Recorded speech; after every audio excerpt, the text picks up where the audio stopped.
ഇതും പ്രഥമമായി BJP-ക്ക് തിരുവനന്തപുരം കോർപ്പറേഷൻ ഭരണം ലഭിക്കുകയാണ്. കേരളത്തിലെ ഏതെങ്കിലും ഒരു കോർപ്പറേഷൻ ആദ്യമായിട്ടാണ് ഭരണം ലഭിക്കുന്നത് BJP-ക്ക്.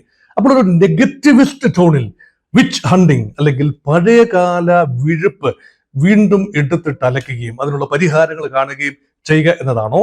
നിയമത്തിന്റെ വഴിക്ക് പോകട്ടെ, ഞങ്ങൾക്കിതാ ഒരു ഫ്രഷ് തുടക്കം. ഞാനിതിലെ രണ്ടാമത്തെ ഓപ്ഷൻ BJP സ്വീകരിക്കുമെന്നാണ് കരുതുന്നത്. കാരണം ഇടതുപക്ഷത്തിന്റെ പല നേതാക്കൾക്കുമെതിരെ, പ്രത്യേകിച്ച് ആര്യ രാജേന്ദ്രൻ എന്ന യുവ മേയർക്കെതിരെ വലിയ ആരോപണങ്ങളാണ്. പലതും അഴിമതി ആരോപണങ്ങളാണ്. അഴിമതി അല്ലാത്ത ധാർഷ്ട്യത്തിന്റെയും ധിക്കാരത്തിന്റെയും ഒക്കെ ഒരു വലിയ മേലങ്കി അണിഞ്ഞു നിൽക്കുന്ന ആളാണ് ആര്യ രാജേന്ദ്രൻ CPM എന്ന പാർട്ടിക്ക്. ഇപ്പോഴും ശക്തമായ പാർട്ടി തന്നെയാണ് CPM.